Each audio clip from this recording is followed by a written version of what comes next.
하나님 말씀 구약성경 잠언 3장 27절에서 35절까지 말씀 교독합니다. 구약성경 914쪽입니다. 잠언 3장 27절에서 35절까지 말씀 교독합니다. 오늘은 7월 7일 목요일 아침입니다. 7월 7일자 본문 잠언 3장 27절에서 35절 교독합니다. 내 손이 선을 베풀 힘이 있거든 마땅히 받을 자에게 베풀기를 아끼지 말며 내게 있거든 이웃에게 이르기를 갔다가 다시 오라 내일 주겠노라 하지 말며 내 이웃이 내 곁에서 평안히 살거든 그를 해하려고 꾀하지 말며 사람이 내게 악을 행하지 아니하였거든 까닭 없이 더불어 다투지 말며 포악한 자를 부러워하지 말며 그의 어떤 행위도 따르지 말라. 대저 패역한 자는 하나님께서 미워하시나 정직한 자에게는 그의 교통하심이 있으며 악인의 집에는 여호와의 저주가 있거니와 의인의 집에는 복이 있느니라. 진실로 그는 거만한 자를 비웃으시며 겸손한 자에게 은혜를 베푸시나니 지혜로운 자는 영광을 기업으로 받거니와 미련한 자의 영달함은 수치가 되느니라. 아멘. 제가 늘 자주 말하는 겁니다만 신앙은 이웃과의 좋은 관계로 나타납니다. 이웃에게 선을 베풀 힘이 있을 때 마땅히 받을 자에게 아끼지 않고 베풀며 살라고 오늘 축구합니다. 미루거나 인색하면 안 된다는 것이죠. 또 까닭 없이 이웃을 해하려 하거나 다투지 말고 좋은 관계로 지내라고 말합니다. 또 이웃의 불의한 방법으로 이웃이 불의한 방법으로 성공했어도 그것을 부러워하거나 따라하지 말라고 말합니다. 하나님을 늘 경외하며 은혜로 살아가는 법을 배워가라고 말하는 내용이 오늘 내용입니다. 오늘 질문은 이웃을 어떻게 대해야 합니까? 우리는 성도는 이웃을 어떻게 대해야 합니까? 이것이 오늘 질문입니다. 먼저 27절, 28절 말씀 나누고 베풀며 섬기고 살아야 합니다. 나누고 베풀며 섬기며 살아야 합니다. 이것이 바로 이웃을 대해야 되는 태도라는 것이죠. 지혜로운 사람이란 많이 배워서 많이 아는 것을 말하지 않습니다. 하나님을 믿고 성령을 받아 관계가 회복된 사람을 여기서는 지혜로운 사람, 말씀을 받은 사람, 말씀을 품은 사람, 지혜가 있는 사람이라고 말합니다. 하나님과의 관계가 회복되면 이웃과의 관계도 점차 회복되어 잘 지내게 됩니다. 좋은 신앙은 좋은 관계로 나타납니다. 자신이 이웃에게 오늘 27절 말씀처럼 선을 베풀 여력이 있다면, 뭔가를 베풀 것이 있다면 자신을 필요로 하는 이웃에게 아끼지 말고 나누고 베풀고 섬기며 살라고 오늘 촉구하고 있습니다. 여기서 마땅히 받을 자란 나보다 높고 가진 것이 많아 내가 이렇게 할 경우 저 사람이 상대방이 다음에 나에게 더 큰 것을 줄 것이다, 뭔가를 기대할 것이 있는 것이다 라고 하는 것을 마땅히 받을 자라고 말하지 않고 사실 그 반대입니다. 아무것도 없어서 돕지 않으면 힘든 이웃, 그렇게 하면은 죽을 것 같은, 아무도 도울 사람이 없고 뭔가 아무것도 내줄 것이 없는 그런 이웃, 힘든 이웃을 마땅히 받을 자라고 말하는 거예요. 성경은 우리가 생각하는 거랑 전혀 달라요. 오늘 또 남을 돕고 이웃을 섬길 때 인색하거나 다음으로 미루지 말라고 오늘 이야기를 합니다. 오늘 28절 보면 이웃에게 이르기를 갔다가 다시 와라 내일 주겠다 있는데도 이거는 미루는 태도거든요. 안 주겠다는 태도죠. 인색하겠다는 거죠. 미루겠다는 거죠. 항상 이렇게 하는 태도를 보이는 사람 항상 이렇게 하는 태도를 보입니다. 그 마음에는 주고 싶지 않은 마음, 그런 것이죠. 우린 거꾸로 생각하면 하나님께서 우리에게 그렇게 했다면 우린 벌써 죽을 인생이었죠. 하나님 우리에게 베풀 은혜를 미루거나 다음이라고 말했을 경우 우리는 없는 것입니다. 왜 미뤄서 안 될까? 정말 도움이 절실한 사람에게는 내일이 없거든요. 내일이 보장이 안 돼요. 다음이라는 게 없는 겁니다. 자, 왜 이렇게 살아야 될까? 우리가 바본가? 우리는 맨날 자선가인가? 이렇게 생각하기 쉽지만 우리가 한번 하나님과의 관계에서 생각해 볼 필요가 있어요. 우선 자신이 아무것도 가지지 못한 정말 바닥 같은 인생이었는데, 누군가의 도움이 없으면 살 수 없는 그런 비참한 인생이었는데, 인생의 모든 것들이 다 잃어버리고 정말 나락으로 떨어진 그런 인생이 있는데, 하나님이 나에게 은혜를 베풀어 주셔서 구원의 손길을 내밀고 은혜를 베푸셔서 살 수 있도록 길을 모색해 주시고, 모든 것이 다 무너진 그런 삶에서 하나님이 건져 주셔서 정말 살아갈 수 있는 작은 희망이라도 갖고 버티고 살 수 있도록 해주는 것이 전적인 하나님의 은혜였고, 그 은혜로 채워져서 살고 있음을 잊어버리면 안 되고, 그 은혜가 과거에도 현재에도 미래에도 계속 공급될 것임을 알기 때문에, 내가 이렇게 흘려보내도 하나님께서 새 은혜, 새 물을 채워주실 줄로 믿기 때문에, 그렇기 때문에 이렇게 이웃에게 선을 베풀고 흘려보내는 것이죠. 집사람과 자주 그런 얘기를 하는데, 이런 얘기를 제가 이제 살면서 느끼는 거예요. 물은 가장 낮은 곳으로 흐른다. 그게 무슨 뜻인지 여러분 이해하시겠어요? 예. 하나님의 은혜는 가장 은혜가 필요한 쪽으로 흘러가더라고요. 그게 나는 잠시 머무는 통로예요. 우리도 옛날에, 요즘은 양수기도 있고 뭐 있어 그렇지만, 저 위에서부터 물이 흘러내려와 물꼬를 터주지 않으면 밑에 논에 물을 댈 수가 없어요. 인색하게 내 논에만 물 대고 안 주는 거, 그거 하나님 기뻐하지 않으세요. 나도 터서 흘려보내야 위에서 또 흘려내려오는 것이죠. 물은 가장 절실한 사람에게, 필요로 하는 사람에게 흘러가는 것이 그게 자연적인 이치예요. 하나님의 은혜와 사랑도 그런 것 같아요. 가장 필요로 하는 사람에게. 나는 그것이 당장 없어도 큰 문제가 생기지 않지만, 그것 없으면 정말 삶이 곤란한 사람에게 그렇게 흘러가는 것이 저는 마땅하다고 생각하고, 우리가 그런 축복의 통로, 흘려보내는 통로로 쓰임받는 것이 하나님의 뜻에 부합하게 살아가는 성도의 삶이어야 할 줄로 믿습니다. 그게 잘 사는 것이죠. 자, 두 번째, 성도는 이웃을 어떻게 대해야 되는가? 29절 30절 말씀, 까닭 없이 다투거나 해하지 말라고 오늘 우리에게 당부하고 있습니다. 자신의 주변에 여러 이웃이죠, 여러 사람들이 자신에게 피해를 주지 않아요. 뭐 특별하게 피해를 주는 거 없어요. 그냥 평안히 살고 있는데, 성도가 먼저 주변 사람들을 해하려고 시도하지 말라고 경고하고 있어요. 이웃은 자신과 똑같을 수가 없어요. 다 각자 모양과 형편과 기호와 가치관이 다 달라요. 사는 모양도 다르고요. 다른 것은 틀린 것은 아닌데, 우리의 기준, 우리의 그 가치관, 우리의 잣대로 상대를 바라보니까 편견, 선입견, 또 자신의 이익이 우선하니까 이웃과 불편한 관계에 다투는 일이 생겨나는 것이죠. 물론 자신에게 일방적으로 악을 행할 경우 그런 부당함에 대해서 이야기하고 또 하나님께 기도로 호소해야 하지만, 오늘 말씀은 그게 아니라 자신에게 해를 끼치지 않았음에도 불구하고, 특별하게 자신에게 뭔가 해로움을 주지 않는데도, 악의적으로 하지 않는데도 불구하고 까닭 없이 다투거나 비난하거나 정죄하거나 이렇게 하는 것을 하나님은 좋아하지 않는다는 거예요. 그렇게 해서 성도는 그렇게 살면 안 된다고 오늘 말하고 있어요. 그렇게 살아야 되는 이유가 무엇입니까? 하나님은 나 자신을 사랑하듯이, 내가 보기엔 저 하잘것없고 보잘것없는 저 이웃도 그도 하나님이 사랑하심을 깨닫고 함부로 대해서는 안 된다는 거예요. 내 눈에 보기에는 별 볼 일 없고 하찮아 보이고 정말 가치없는 인생이고 가치없는 인간처럼 보이지만, 하나님은 그렇게 안 볼 수도 있다는 거예요.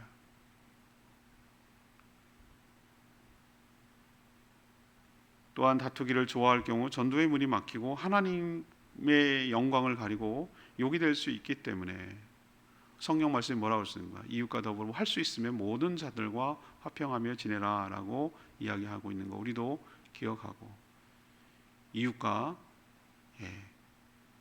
일부러 적대시하며 정죄하며 판단하며 다투며 이렇게 살아가는 것을 하지 않는 태도를 취해가는 것이 우리 성경에 부합하게, 하나님 말씀에 부합하게 살아가는 것인 줄로 믿습니다. 세 번째, 이것을 어떻게 해야 될까? 31절에서 35절까지 말씀입니다. 부러워하지 말고 은혜로만 살아가는 법을 배우라는 것이죠. 사람은 늘 자신과 남을 비교하면서 상대적인 행복을 느끼거나 또 상대적인 불행함을 느낍니다. 특별히 수단 방법을 가리지 않고 원하는 것을 얻고 이룬 사람들을 보면 나만 바보같이 사나? 인생을 저렇게 살아야 성공하는 건가? 이렇게 흔들릴 때가 있습니다. 그러나 그런 주변 사람이 있다 하더라도 그런 것들 하나도 부러워하거나 또 그것을 쫓아 따라해서는 안 됩니다. 왜 그렇습니까? 하나님께서 모든 것들을 무엇이요? 감찰하고 계시다는 거, 보고 계시다는 것을 여러분이 꼭 기억하시고, 감찰하실 뿐만 아니라 공의로 심판하는 하나님이 계시다는 것을 여러분 늘 명심하셔야 돼요. 오늘 말씀에 그게 분명히 나오잖아요. 34절 보면 진실로 그는 거만한 자를 비우시며 겸손한 자에게 은혜를 베푼다고 그랬어요. 33절 악인의 집에는 여호와의 저주가 있거니와 의인의 집에는 복이 있다고 하셨어요. 32절에도 똑같아요. 패역한 자는 여호와께서 미워하시지만 정직한 자에게는 그 교통함이 있다고 하잖아요. 그 위에 올라가면 포악한 자를 부러워하지 말고 그 어떤 행위도 따르지 말라고. 왜? 하나님이 그걸 다 보고 있고 거기에 걸맞도록 보응하며 심판한다는 것을 기억하라는 거예요.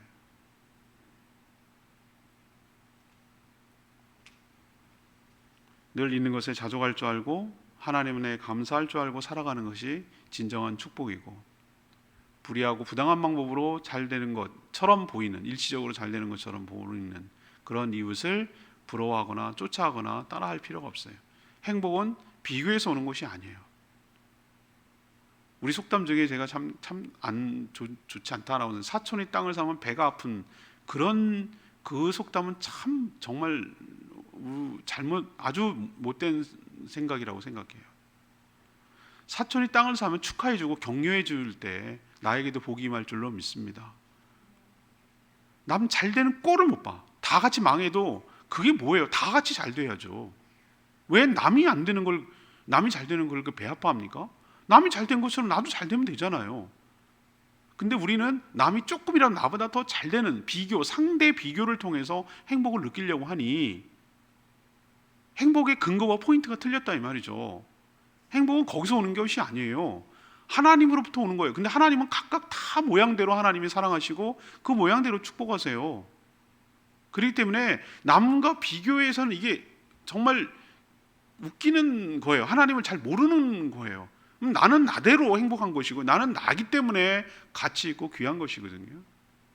근데 우리는 자꾸 비교를 통해서 안심을 하려고 해요. 하나님 은혜에 자족할 줄 알고 감사할 줄 알고 살아가는 저와 여러분 되기를 원합니다. 이게 오늘 성도가 이웃을 대해야 될 세 가지 태도에 대해서 말하고 있어요.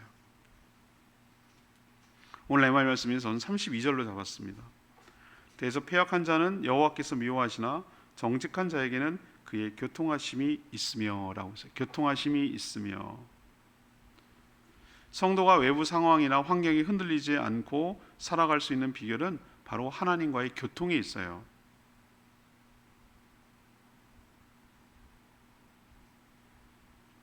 그래서 남을 부러워하지 않는 거예요. 제가 옛날에 어리석게도 그렇게 살았어요. 큰 교회 목사님들이 뭔가 있어 보이고 대단히 부러워 보이더라고요.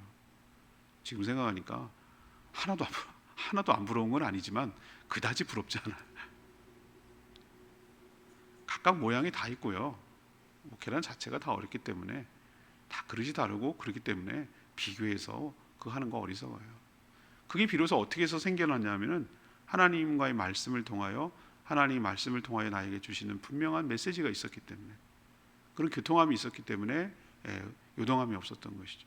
특히 제가 언제 목회 칼럼도 쓰고 또 그 마음을 늘 하는 예수님의 비유 중에 전 달란트 비유가 늘 마음에 좋아요.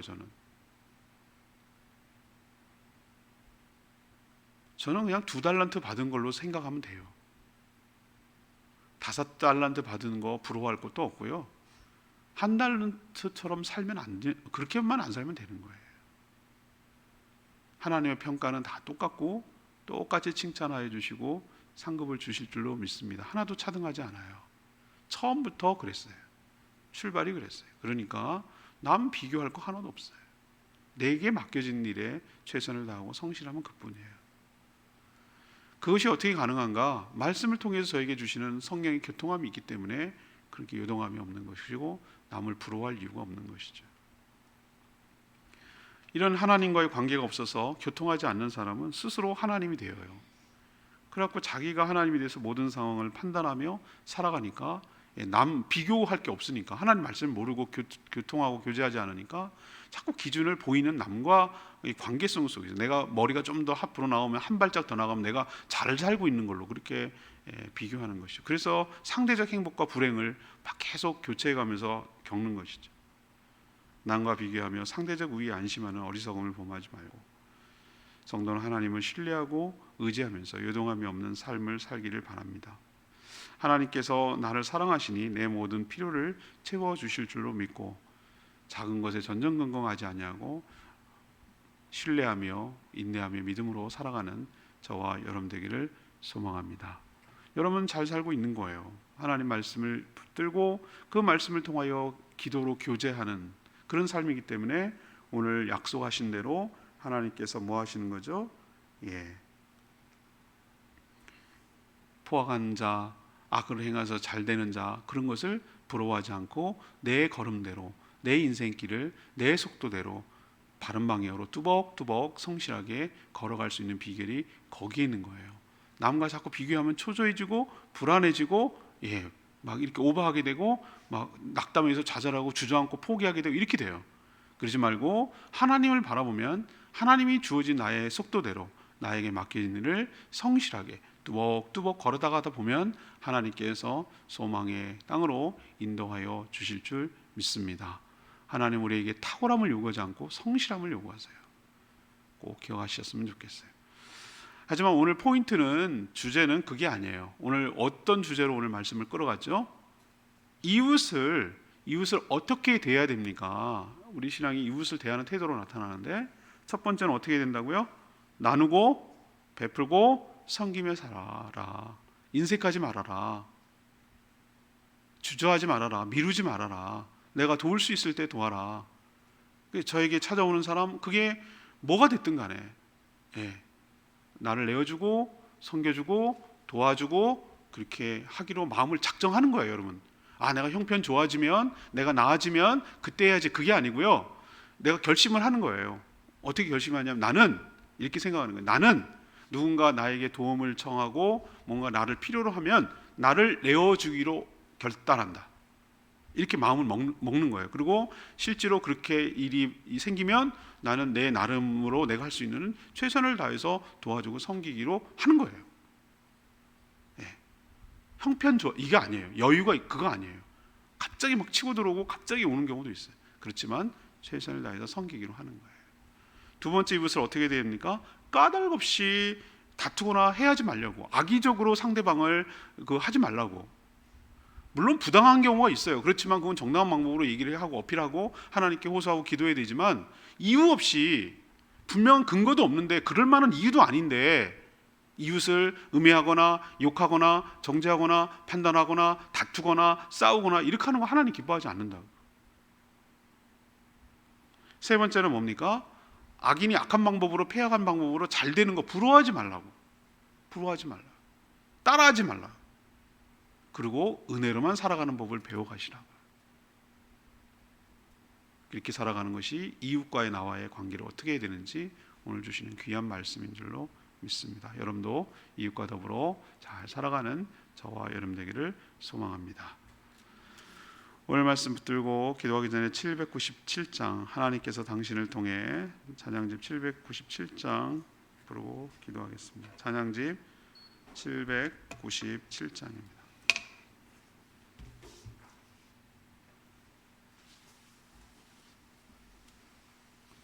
797장 하나님께서 당신을 통해 메마른 땅에 찬양합니다.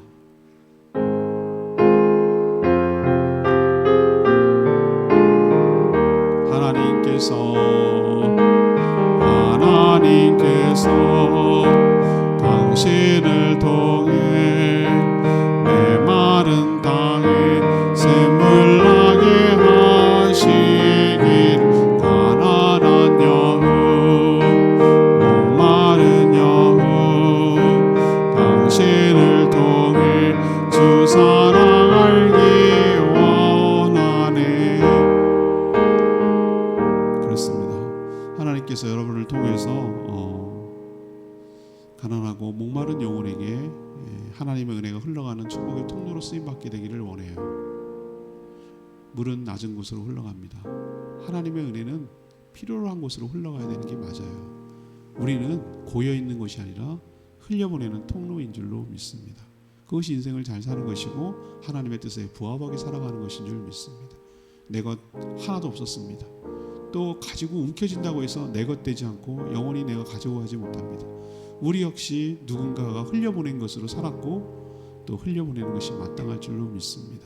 이웃과 다투지 말고 정죄하지 말고 해하지 말고 부러워하지 말고 그렇게 살아가는 저희들 되게 해달라고 주여 외치며 기도합니다. 주여 하나님, 하나님께서 당신을 통해 메마른 땅에 샘물 나게 하시기를 가난한 영혼 목마른 영혼 당신을 통해 주 사랑 알기 원하네. 하나님, 저에게 이웃을 어떻게 대해야 되는지 어떻게 살아야 되는지 가르쳐 주셔서 감사합니다. 원래 저희 것은 없었으며 하나님이 모두 은혜로 주셨음을 믿습니다. 그러니 움켜쥐고 살다가 썩혀 버리지 않게 하시고 필요로 하는 자들에게 나누며 베풀며 섬기며 살게 하여 주시옵소서.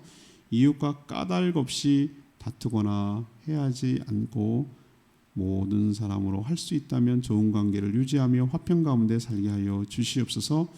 불의한 방법으로 성공을 이룬 이웃을 부러워하거나 따라하지 않게 하여 주시옵소서. 거긴 하나님의 공의로운 심판이 있음을 기억하고 오직 은혜로만 살아가는 법을 매일매일 배워가게 하여 주시옵소서.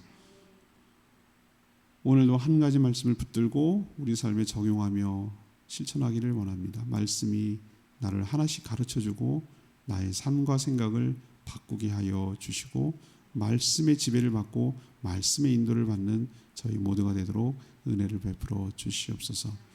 오늘도 간구하는 모든 기도 주님께서 하나님 들으시고 응답하여 주시기를 원하며 이 무더운 여름 일해야 되는 모든 분들 건강 상하지 않도록 지켜주시고 그 하는 모든 직장과 일터와 사업과 하는 모든 일 매장들이 어려움을 겪지 않도록 하나님께서 보살펴 주시고 은혜로 채워주시기를 원합니다. 오늘도 힘주셔서 맡겨진 사명 잘 감당할 수 있도록 은혜를 부어주시고 또 주어진 것에 늘 감사할 줄 알고 또 흘려보내며 베풀며 살아가는 복된 인생 되게 하여 주시옵소서. 연약하고 힘들고 어려운 가정들 주님 특별히 불쌍히 여기시고 긍휼히 여겨주셔서 치료하여 주시옵시고 회복시켜 주시옵시고 마음이 견고하고 단단해지도록 그 믿음이 연약한 믿음이 더욱더 단단해지도록 은혜 베풀어 주시옵소서. 주님께 모든 것 맡기며 예수 그리스도의 이름으로 축복하며 기도합니다. 아멘. 오늘 하루도 주님 은혜 가운데 살아가는 복된 하루 되기를 축복합니다. 더위 잘 이겨내십시오. 충분히 기도하고 하루 시작하겠습니다.